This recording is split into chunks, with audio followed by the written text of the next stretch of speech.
Hey everyone, welcome back to my channel. This is Kathy. For today's video, I will be discussing with you about 4 tips on how to declutter and donate your items. So I didn't think that I was going to do this video today because I really didn't think that, people needed tips on this.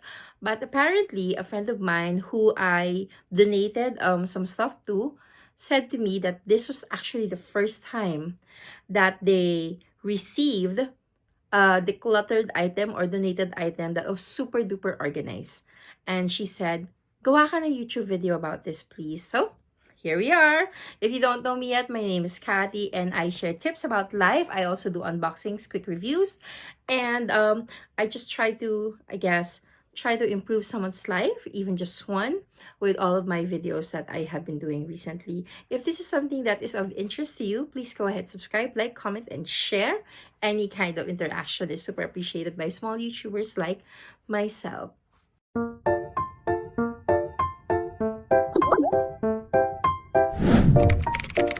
Okay, so we are back. So for those who don't know me, I have been decluttering since about 2017, if I remember correctly. And this came from, I think, a video that I saw. So I was trying out no spend year, no buy year, low spend year. So I was kind of in a place where I was trying to just improve my life, improve things. And then I saw someone talk about decluttering.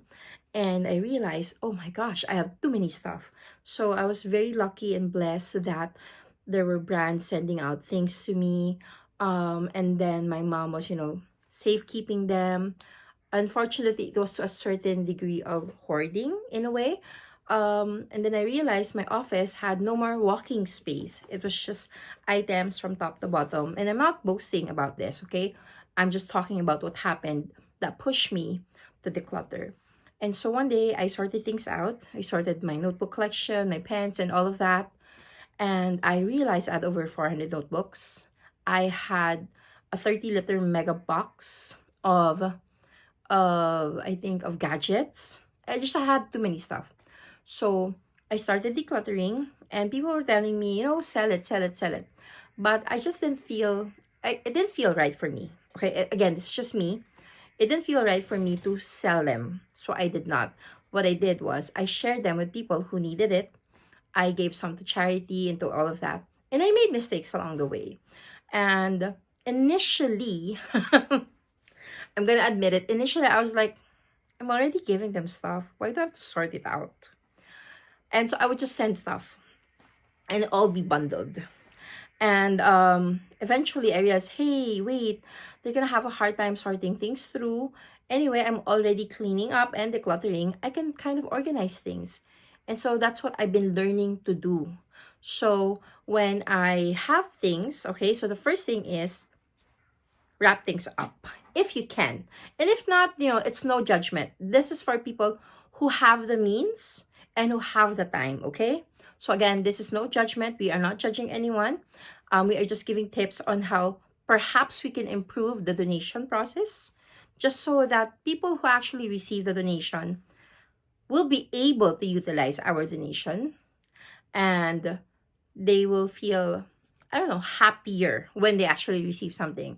So one thing I knew as a kid was I didn't like giving away broken toys. Because imagine you're a kid in an orphanage or somewhere and you're already not as blessed as the other kids in a way, say with physical things. And you're excited because somebody donated toys. And you're going to get a toy. Finally, you're going to get a toy. And then you receive it.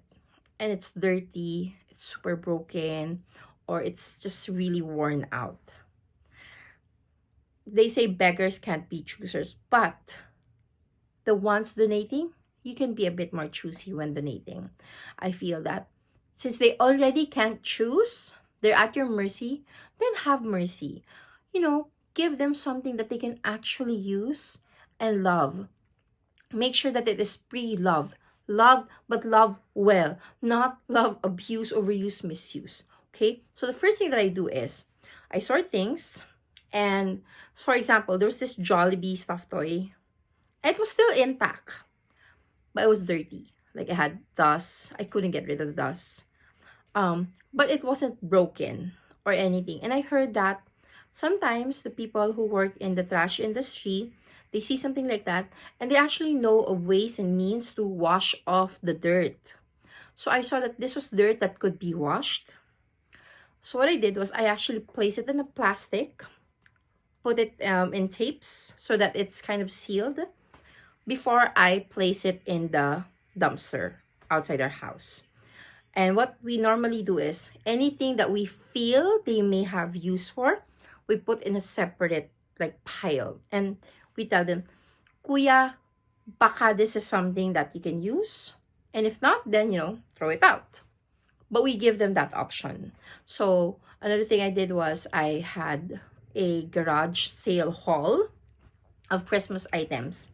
And there were items there that were not to my liking. So it was like a bundle of like 4 boxes of Christmas decors. 80% of which were amazing. But there were 20% that wasn't my taste. I didn't like it. I felt like, But I knew that other people may like it or may have use for it. So I made sure to put it in wrapping paper, bond paper that's been used, but the other page has not been. We just bundled it up. We place it outside on the side for the people collecting the trash. They could make use of it, They don't have to buy Christmas decors. It was all there. And there were a lot of like stuffed toy that was Christmas theme that they could give. These were clean. They were not to my liking. So that's one. If you're throwing away something, if you believe it's still usable, like in a really, really good way for other people, for the trash people, for the people, not trash people, for the people working in the trash industry, the garbage collectors, put it in a plastic, at least seal, so that it doesn't get more trash. And then tell them, maybe you want to go through this. There might be something. It's an option for them. Okay? What's the next one? Organize, especially the small toys. So the other one was, there are a lot of really small Legos that somebody gifted my kid. And we realized it was a choking hazard for him. So what I did was I sorted it in Ziplocs, little Ziplocs. Or the Ziploc thing that we get from Shein when we order things. So I had a lot of those. And I sorted it so that the people giving away the toys will see, this is meant for like 10-year-old and up. This one is for kids. So we gave some big Legos, there are small Legos, and everything was sorted out and grouped together. Because when you're already cleaning, you already know, this is going to be the same group, same pile. You can just put it in plastics. At least it minimizes the effort that they need to do, okay? And some of you may think, but I don't have the time. Again, this is for those who can make time or who has time. If you don't, then just please donate. At least they can try to sort things and have a way to repurpose the item. The other one is to also just make sure that when you donate items, it doesn't have to be brand new. But please make sure that it's also not like, it doesn't look like it's been worn like 20 ways from here to the sun. Yeah, it's like, wag namang butas-butas. Just try to make sure it's not full of holes, sweaty, stinky, because they're already at your mercy. Please don't disrespect them as well. Like, I hear horror stories at times of people donating things that were really meant for the trash. And they like, I'm gonna donate this. Don't donate what you will never wear again because it's dirty, it has full of holes. If you're never wearing it again because, you just don't like it anymore, you outgrew it, or you got too thin for it, and it's still wearable, then please go ahead and donate it, okay? And then I guess the last one is to just remember the golden rule, okay?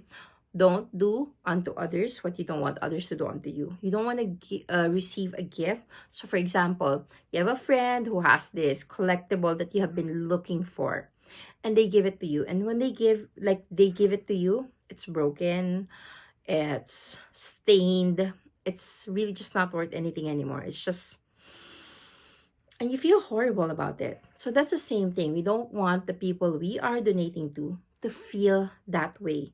They are humans. Treat them as humans. Just because, they're begging for things, or they need things, or they don't have anything and you're giving them something, does not mean that you can treat them badly or poorly. It doesn't make you a good person to donate, but what you're donating is not usable anymore. Okay, so I'm not trying to be holier than thou.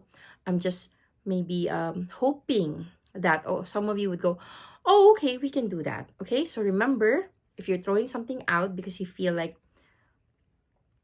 you can't give it to someone that you know, but it's still usable for others, give them that option. So, outgrown slippers, put it in plastic. Make sure it's really still paired. Like, Dr. Jose Rizal's story. You make sure that they can use both. Same with clothes, same with toys, same with figures, like figurines, display things. Because, your trash can be someone else's treasure. I hope this video made sense. I hope I wasn't rambling. Let me know what you guys think. What was the best tip for you? And if you have a tip that could improve this, please let me know as well. I'll see you guys on the next one. Please don't forget to subscribe.